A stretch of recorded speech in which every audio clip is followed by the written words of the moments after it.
Tu rentres à la maison, tu poses tes affaires. Et avant même que tu aies eu le temps de dire quoi que ce soit, ton chien est là, contre toi, et il commence à te lécher la main, le poignet, le visage si tu te penches, encore et encore, avec cette insistance douce que tu connais bien. Tu le repousses peut-être gentiment. Tu ris peut-être. Tu dis peut-être quelque chose comme « arrête, c'est dégoûtant », ou alors tu te laisses faire en pensant que c'est juste sa façon d'être content de te voir. Et tu as raison, en partie. Mais ce geste que ton chien répète probablement plusieurs fois par jour, depuis le premier jour où tu l'as connu, contient beaucoup plus que de la simple joie de te revoir. Il contient une histoire qui commence avant même que ton chien ouvre les yeux pour la première fois. Il contient des mécanismes biologiques précis, des fonctions sociales documentées et des informations sur ce que tu représentes pour lui que peu de propriétaires connaissent vraiment, ou n'intéressent vraiment. Ce que tu vas découvrir aujourd'hui va changer la façon dont tu reçois ce geste. Parce qu'une fois que tu sauras tout ce qu'il signifie vraiment, tu ne le repousseras peut-être plus de la même façon. Et la dernière raison, celle qui ferme cette liste, est probablement celle à laquelle tu n'avais jamais pensé. Reste jusqu'à la fin. D'où vient ce comportement? Pour comprendre pourquoi ton chien adulte te lèche, il faut remonter à ses tout premiers jours de vie. Quand un chiot vient de naître, il est complètement dépendant de sa mère.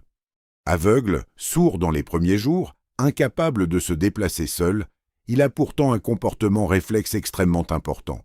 Il pousse son museau contre le corps de sa mère et il commence à lécher. Ce léchage néonatal a plusieurs fonctions vitales. Il stimule la production de lait chez la mère. Il aide le chiot à localiser les mamelles. Et il déclenche chez la mère un comportement réciproque. Elle lèche le chiot en retour, ce qui stimule sa circulation, l'aide à respirer et l'encourage à éliminer ses déchets dans les premières semaines quand il ne peut pas le faire seul. Le léchage, dès la naissance, est donc associé à deux choses essentielles, la survie et le lien avec la mère. Plus tard, quand les chiots commencent à manger de la nourriture solide, un autre comportement apparaît. Les chiots lèchent la gueule de leur mère quand elle revient de la chasse. Ce comportement, observé chez les loups et chez de nombreux canidés sauvages, déclenche chez la mère un réflexe de régurgitation. Elle ramène une partie de la nourriture qu'elle vient de manger pour ses petits. Ce comportement a un nom en éthologie. Il fait partie des comportements de sollicitation ou comportements infantiles qui persistent parfois chez l'adulte. Et c'est là que ça devient intéressant pour toi. Parce que ton chien adulte, qui n'a évidemment plus besoin que tu régurgites de la nourriture pour lui, garde dans son répertoire comportemental ce geste ancestral. Et il le dirige vers toi. Première raison, il te considère comme faisant partie de sa famille. Voici la première chose que ce geste te dit, et elle est peut-être la plus simple à comprendre, mais aussi la plus belle. Quand un chien lèche un autre être vivant, qu'il s'agisse d'un autre chien ou d'un humain, il active un répertoire comportemental qui, dans la nature, est réservé aux membres de la famille proche ou du groupe social. Ce n'est pas un comportement qu'un chien dirige vers n'importe qui de façon aléatoire. Des études sur le comportement social des canidés ont montré que le léchage entre individus adultes est l'un des marqueurs les plus fiables de l'appartenance à un même groupe social cohésif. Dans une meute de loups, par exemple, le léchage mutuel entre adultes renforce les liens sociaux, réduit les tensions et confirme l'appartenance au groupe. Quand ton chien te lèche, il t'inclut, biologiquement et comportementalement, dans cette catégorie. Tu n'es pas un visiteur. Tu n'es pas un étranger qu'il tolère. Tu fais partie de son groupe au sens le plus profond que sa biologie puisse exprimer. C'est la même logique qui explique pourquoi les chiens lèchent rarement, voire jamais, des inconnus de cette façon répétée et insistante. Ce geste est réservé, il est sélectif. Et si c'est toi qui le reçois, régulièrement, c'est que tu as une place précise et confirmée dans sa vie. Deuxième raison, il recueille des informations sur toi. Voici quelque chose que peu de gens savent, et qui est pourtant fascinant. La langue de ton chien n'est pas juste un organe pour manger, boire et réguler sa température par le halètement. C'est aussi, dans une certaine mesure, un organe sensoriel. Les chiens possèdent, comme beaucoup de mammifères, un organe appelé l'organe voméronasal, ou organe de Jacobson situé dans le palais. Cet organe est particulièrement sensible aux phéromones et à certaines molécules chimiques. Et le léchage est l'un des moyens par lesquels ces molécules sont transportées vers cet organe pour être analysées. Quand ton chien te lèche, en particulier la peau, où se trouvent des glandes sudoripares qui produisent des sécrétions chargées d'informations chimiques sur ton état physiologique, il recueille littéralement des données sur toi. Ton stress, ton état émotionnel, parfois même des changements hormonaux ou des signes précoces de certains problèmes de santé peuvent être présents dans ces sécrétions. C'est exactement le même type de système sensoriel qui permet à certains chiens entraînés de détecter des baisses de glycémie, des crises d'épilepsie imminentes ou même certains cancers par l'analyse de composés chimiques présents sur la peau ou dans la laine. Ton chien de compagnie ordinaire n'a pas cette formation spécifique. Mais le même système biologique de base est actif.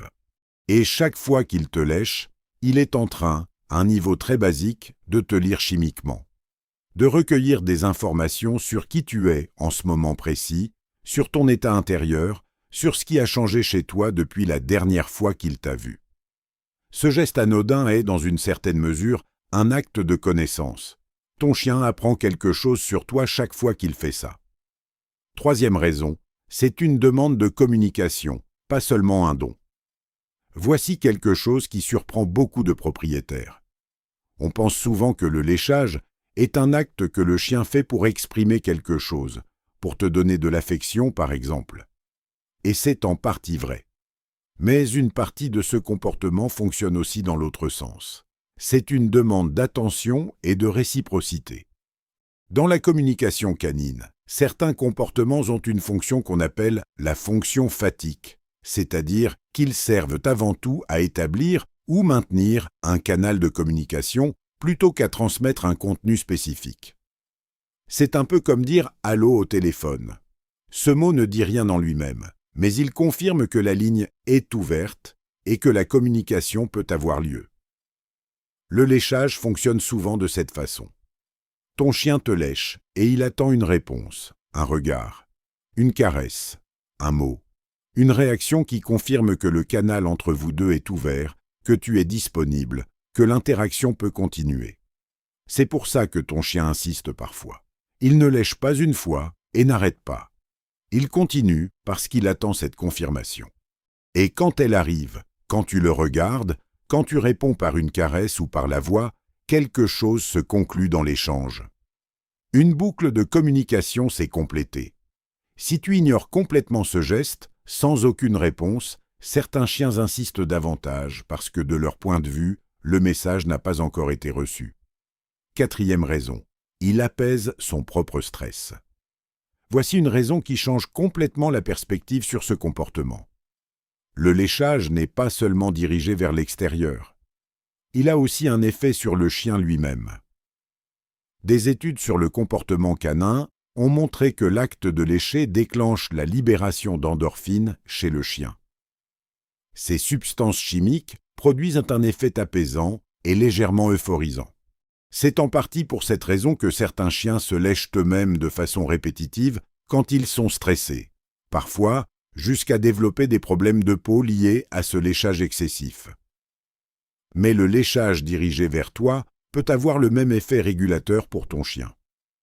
Si ton chien te lèche dans des moments où il semble légèrement agité, après ton retour à la maison par exemple, quand l'excitation des retrouvailles est intense, ce geste peut être en partie une façon pour lui de gérer cette excitation, de la canaliser, de se calmer lui-même à travers une action répétitive et apaisante. C'est un peu comme certains comportements humains d'autorégulation, se mordiller la lèvre, se frotter les mains, respirer profondément. Le léchage peut être, pour ton chien, l'équivalent de ces gestes. Ce qui veut dire que quand ton chien te lèche dans un moment d'intensité émotionnelle, joie du retour, excitation avant une promenade, il ne fait pas seulement quelque chose pour toi. Il fait aussi quelque chose pour lui-même. il se régule.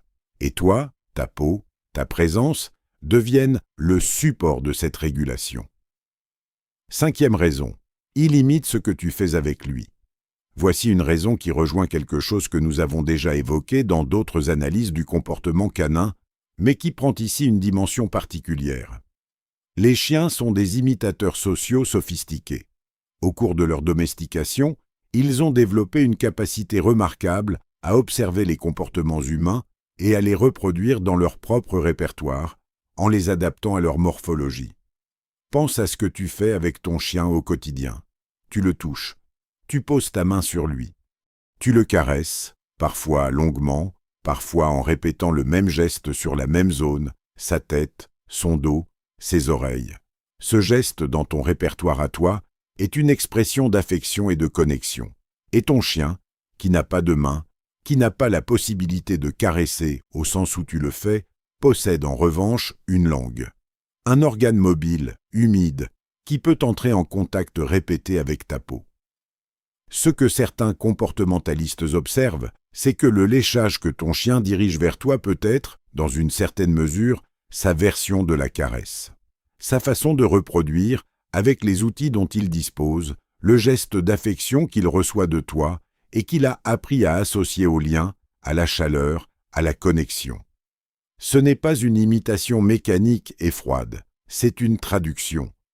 Ton chien traduit dans son propre langage corporel quelque chose qu'il a appris de toi et qu'il te renvoie. Quand tu reçois ce léchage en pensant à ça, le geste change de sens. Ce n'est plus juste de la salive sur ta main. C'est ton chien qui te dit, avec ce qu'il a, exactement ce que toi tu lui dis avec tes mains. 6e raison, ton goût lui dit quelque chose. Voici une raison plus surprenante, et qui touche à quelque chose de très concret. La peau humaine n'est pas neutre au goût et à l'odorat pour un chien. Elle porte les traces de tout ce que tu as touché, mangé, et de ta propre chimie corporelle, la transpiration, les huiles naturelles de la peau, et tout un ensemble de composés chimiques qui varient selon ton alimentation, ton activité, ton état de santé, et même tes émotions récentes. Pour ton chien, dont le sens olfactif et gustatif est considérablement plus développé que le tien, ta peau est une source d'informations riches et changeantes. Et le léchage est, en partie, une façon de goûter ces informations.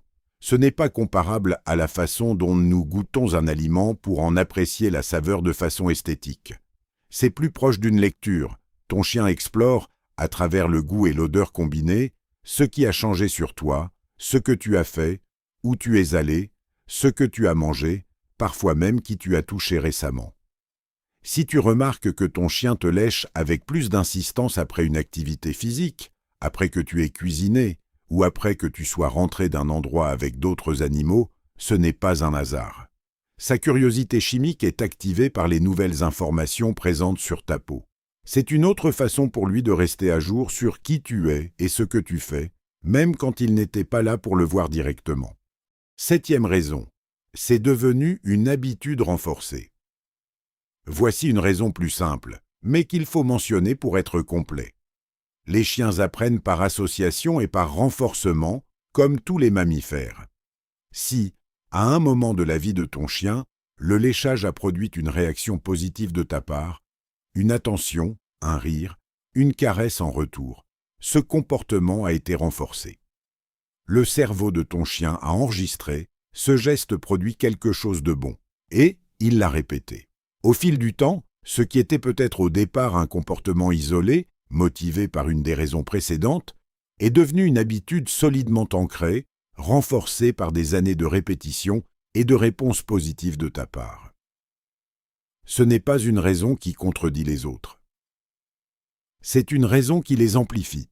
Les motivations biologiques profondes, l'appartenance au groupe, la collecte d'informations, la communication, l'autorégulation, l'imitation affective, la curiosité chimique ont initié le comportement, et ta réponse, au fil du temps, l'a solidifié en une habitude que ton chien répète maintenant presque automatiquement dans de nombreux contextes différents. C'est un peu comme certaines de nos propres habitudes affectives. On commence à faire un geste pour une raison précise, Et avec le temps, ce geste devient une partie de notre façon d'être avec quelqu'un, indépendamment de la raison initiale. 8e raison, la raison à laquelle tu n'avais probablement pas pensé. Et voici la dernière raison. Celle qui ferme cette liste.